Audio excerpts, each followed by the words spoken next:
Steel plant ఉక్కు నిర్వాసితులకు ప్రభుత్వాలు అన్యాయం చేస్తున్నాయని ఆవేదన వ్యక్తం చేశారు మాజీ మంత్రి వడ్డే శోభనాద్రీశ్వరరావు.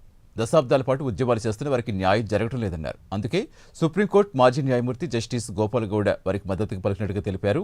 నిర్వాసితులకు రాష్ట్ర ప్రభుత్వం న్యాయం చేసే వరకు తాము వారికి అండగా నిలబడతామంటున్న శోభనాద్రీశ్వరరావుతో మా deputy input editor Vasu face to face. Steel plant ఏర్పడడానికి ప్రధాన కారణమైనటువంటి 64 నిర్వాసిత గ్రామాలు దాదాపు 4 దశాబ్దాల క్రితం భూములు దానం చేశారు, భూదాతలుగా ఉన్నారు. కానీ ఈరోజు వాళ్ళు కూలీలుగా పనిచేసుకునే వాళ్ళగా మారిపోయారు. ఏళ్ల తరబడి ఉద్యమాలు చేస్తున్నప్పుడు కూడా వాళ్ళు పట్టించుకునే నాదులు లేడు. ఈ నేపథ్యంలో ఇవాళ రాష్ట్ర వ్యాప్తంగా కూడా చాలా ప్రముఖమైన వ్యక్తులు అందరూ కూడా వాళ్ళకు మద్దతు పలుకుతూ వచ్చారు. అందులో భాగంగా మాజీ మంత్రి వడ్డే శోభనాద్రీశ్వర గారు మనతో ఉన్నారు. సార్, మీకు తెలిసి ఈ విషయం స్టీల్ ప్లాంట్ ఎలా ఏర్పడింది, లేకపోతే వీళ్ళ సంగతి ఏంటి? నేను చెప్పక్కర్లేదు, మీకే బాగా తెలుసు. కానీ వీళ్ళ దుస్థితి చూస్తుంటే చాలా బాధేస్తుంది సార్, మీరేమంటారు? ఇప్పుడు 32 మంది తెలుగు బిడ్డల ఆత్మ బలిదానంతో చాలా అధిక సంఖ్యలో ఆంధ్రప్రదేశ్ రాష్ట్రానికి సంబంధించిన ఎంపీలు, ఎమ్మెల్యేలు రిజైన్ చేసి సాధించుకున్నటువంటి స్టీల్ ప్లాంటు ఇవాళ దాని మనుగడ కూడా ప్రశ్నార్థకం అవుతూ ఉంది. ఆ స్టీల్ ప్లాంట్కి ఆ రోజున భూములు ఇచ్చినటువంటి నిర్వాసితుల పరిస్థితి చాలా అయోమయంగా ఉన్నటువంటి పరిస్థితి ఈనాడు ఉంది.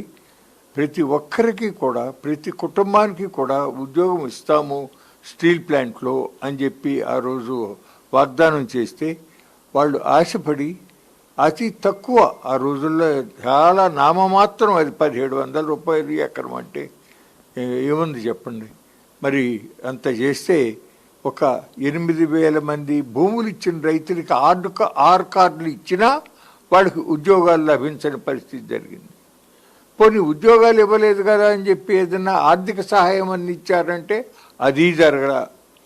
ఇప్పుడేమో దానికేమో గనులు కేటాయించకుండా నష్టాల బాట పట్టే పరిస్థితి చేస్తున్నారు. అందులోంచి మళ్ళీ 44 క్రిటికల్ యూనిట్లని మీ ఆపరేషన్ అండ్ మెయింటెనెన్స్ ప్రైవేటైజ్ చేయబోతా అంటే దాదాపుగా ప్రైవేటీకరణ చేయడానికి రంగాన్ని సిద్ధం చేసుకుంటూ ఉన్న పరిస్థితుల్లో ఇవాళ నిర్వాసితులు మాకు ఇంతకాలముగా కూడా మీరు అన్యాయం చేశారు, ఇప్పటికైనా ఈ ప్లాంట్కున్న 22,000 ఎకరాలలో 8,000 ఎకరాలలో ప్లాంట్ కానీ కాలనీలు కానీ ఉన్నాయి, అట్లాగే రోడ్లు కానీ ఇవన్నీ వెళ్ళినాయి.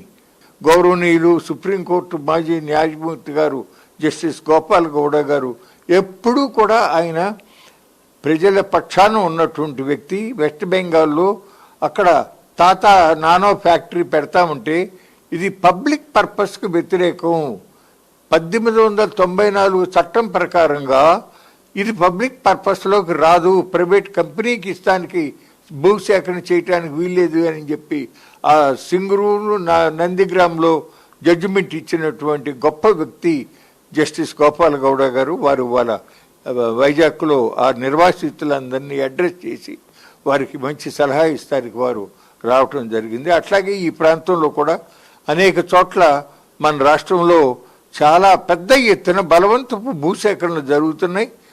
పేదవాళ్ళకి లోగడెప్పుడో ప్రభుత్వాలే వాళ్ళకి వ్యవసాయం చేసుకుంటానికి ఇచ్చినటువంటి 1-2 ఎకరాల భూములు లాంటివి వేలకు వేల ఎకరాలు గుంజుకుని పెద్ద పెద్ద కార్పొరేట్ సంస్థలకి నేషనల్ హైవేస్ దగ్గర బాగా డిమాండ్ ఉంటుంది అనుకున్న చోట్ల వాళ్ళు కోరిన చోట ప్రభుత్వం ఇస్తూ ఉన్న పరిస్థితులలో వీటిని కూడా ఇది తప్పు, ఇది అన్యాయం, ఆ పేదవాళ్ళు పొట్టగొట్టడానికి నీకు హక్కు లేదు.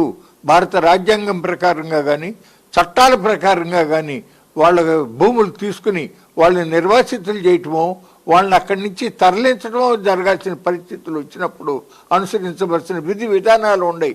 అవి తప్పనిసరిగా ఫాలో అవ్వాలి అనే విధంగా గౌరవనీయులు జస్టిస్ గోపాల్ గౌడ గారు వారి నుంచి సలహాలు పొంది న్యాయ పోరాటం చేయటానికి మేము ఈ రోజున సోదరుడు మన ఝాన్సీ గారు కానీ అట్లాగే గిరీష్ గారు కానీ ఇంకా స్థానికులు ఇతర చోట్ల నుంచి కూడా వారు వచ్చారు. వారు అందరూ కూడా వారి సలహా తీసుకుంటారు. మీలాంటి వాళ్ళు రావడం వల్ల వాళ్ళు ఆనందం వ్యక్తం చేస్తున్నారు, న్యాయం జరుగుతుందని ఆనందపడుతున్నారు.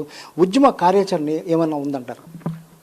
మన ప్రయత్నం చేయాలండి. అంటే మనం అది స్థానికులు, ప్రజా సంఘాల వాళ్ళతో అట్లాగే పెద్దల సలహా తీసుకుని కార్మిక వర్గాలను కూడా కలుపుకుని అందరం కలిసి పోరాటం చేస్తే కానీ ప్రభుత్వాన్ని ఒప్పించలేము.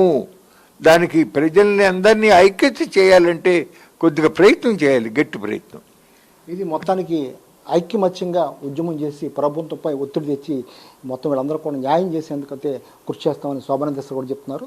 ఏదైనప్పుడు కూడా గత కొంతకాలంగా ప్రైమ్ లైన్ కూడా మొత్తం వాళ్ళకి అండగా నిలబడింది. ఇప్పుడు శోభనాద్రి గారు కానీ జడ్జి గారు కానీ మొత్తం వీళ్ళందరూ రావడం వల్ల వాళ్ళకి న్యాయం జరుగుతుందని నమ్మకం అయితే కలుగుతుంది. కెమెరా పర్సన్ సుధతో వాసు, ప్రైమ్ లైన్, విశాఖ.